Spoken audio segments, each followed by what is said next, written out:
Israel फ़िलिस्तीन के मामले में अब यूनाइटेड स्टेट्स के जो नए राष्ट्रपति हैं डोनाल्ड ट्रंप साहब, उन्होंने एक धमकी दी है। जिस धमकी के ऊपर जो जवाब दिया है वहाँ रेजिस्टेंस ने, फ़िलिस्तीनी रेजिस्टेंस ने, और जो आसपास जो फ़िलिस्तीन के समर्थन में रेजिस्टेंस है उसने, वो आपको इस वीडियो में बताऊंगा और आप खुद कहेंगे कि ये किस तरह की बातें हैं। और दूसरी बात जो आपको बहुत ज़रूरी है बताना, वो है साउथ कोरिया में कैसे एक तरह का तख्ता पलट हुआ है, और उस तख्ता पलट के कई सारे मायने देखने को मिल रहे हैं।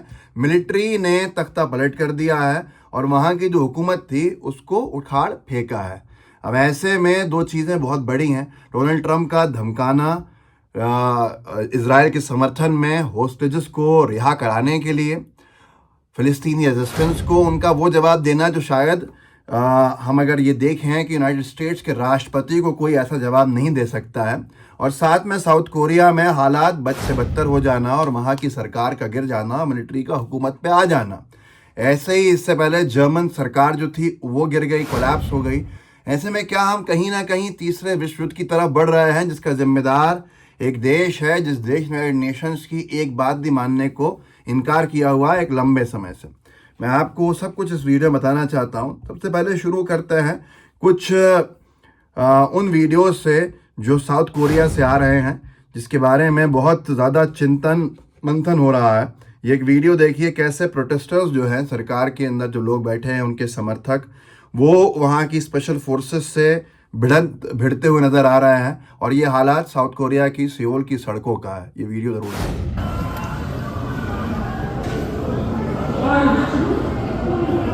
미친 새끼들이에요, 여러분들.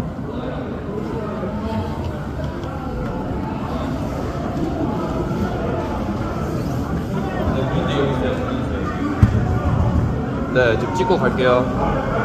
여러분들 똑똑히 इस तरह के और भी वीडियोस हैं, बहुत कुछ दिखा रहे हैं। साउथ कोरिया की सड़कों के ऊपर मिलिट्री के जो व्हीकल्स हैं वो पेट्रोल कर रहे हैं सियोल की सड़कों पे, और उनकी तस्वीरें भी यहाँ बहुत सबके सामने हैं। इस तरह की तस्वीरें भी सबके सामने हैं और बहुत गंभीर विषय बना हुआ है।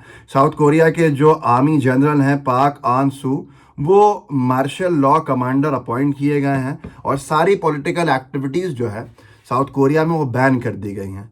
साउथ कोरियन प्रेसिडेंट जो हैं उन्होंने ही मार्शल लॉ डिक्लेयर किया है, और ये कहा है कि जो ऑपोजिशन है, जो विपक्ष है, वो एंटी स्टेट एक्टिविटीज़ में लिप्त है।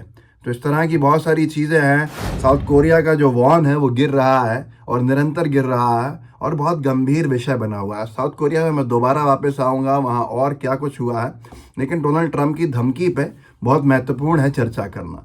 डोनाल्ड ट्रंप ने एक धमकी दी है और वो ये कहा है कि अगर गाज़ा में जो बंधक हैं इजरायली, उनको छोड़ा नहीं गया, 20 जनवरी जब मैं ऑफिस का अपने पोस्ट को ग्रहण करूंगा, जो मेरा पद है उसकी शपथ लूंगा और मेरे ऑफिस की शुरुआत जो होगी उससे पहले, तो फिर एक तरह से जहन्नुम का जो भुगतान करना होगा वो मिडल ईस्ट में होगा।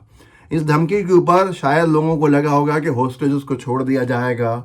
जिस तरह से इजराइल नरसंहार कर रहा है, उस नरसंहारी सोच के साथ सारे कॉम्प्रोमाइज़ कर दिए जाएंगे फ़िलिस्तीन की तरफ से या फ़िलिस्तीन के समर्थक देशों की तरफ से, पर ऐसा हुआ नहीं। बल्कि ट्रंप की धमकी के ऊपर जो जवाब दिया है वहाँ रेजिस्टेंस ने, गाज़ा के रेजिस्टेंस ने, गाज़ा के लड़ाकों ने, वो साफ तौर के ऊपर हास्यास्पद कर दिया है ट्रंप के बयान को। उन्होंने कहा है कि ट्रंप को लगता है कि ये स्टूपिड जो धमकियाँ हैं, बेवकूफ़ी भरी जो धमकियाँ हैं, ये हमें डरा देंगी।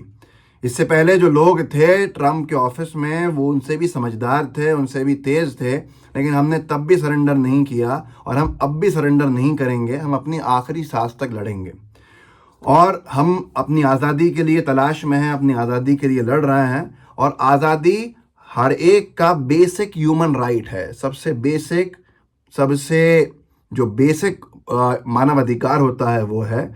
और फ्रीडम का मतलब ये है, आज़ादी का मतलब ये है कि हम आज़ाद जी सकें और सम्मान के साथ अपनी ज़मीन में और अपने होमलैंड में हम किसी भी गंदगी के बिना और बिना किसी टेररिस्ट, आतंकवादी, ज़ायनिस्ट ऑक्यूपेशन के बिना रह सके।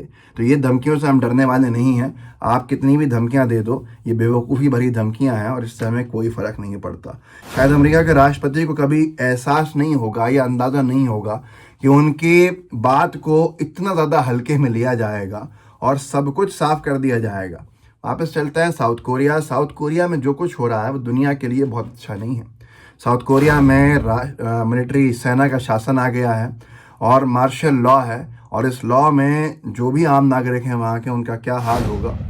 साउथ कोरिया का स्टैंड बड़ा न्यूट्रल था। इजराइल की नरसंहारी सोच के ऊपर उन्होंने कभी विरोध नहीं किया, ऐसा साइड्स नहीं लिया अपने फ़ायदे के लिए, समर्थन भी नहीं किया, विरोध भी नहीं किया। लेकिन आज उनके देश में जो कुछ हो रहा है, शायद उससे उनको अंदाज़ा होगा कि पॉलिटिकल इंस्टेबिलिटी या इस तरह की चीज़ें कितनी घातक होती हैं।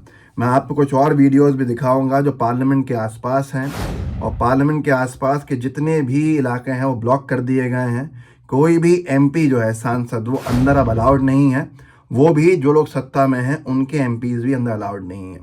मैं एक तस्वीर दिखाता हूँ आपको जो साउथ कोरियन पार्लियामेंट का है। इसके बाद जब ये मार्शल लॉ 190 से पास किया गया है वहाँ पे, उसके बाद ये मंज़र है वहाँ का।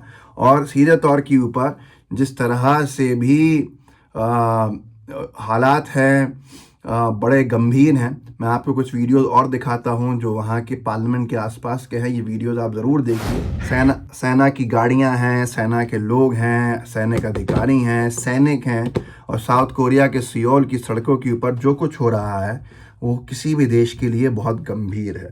तो मैं सीधे तौर के ऊपर अगर आपसे कहूँ तो डोनाल्ड ट्रंप की धमकी और उसके ऊपर वहाँ रेजिस्टेंस का जवाब, और साउथ कोरिया में सियोल के हालात इतने गंभीर होना बहुत कुछ बता रहा है कि दुनिया भर में बड़ा पॉलिटिकली अनस्टेबल माहौल है।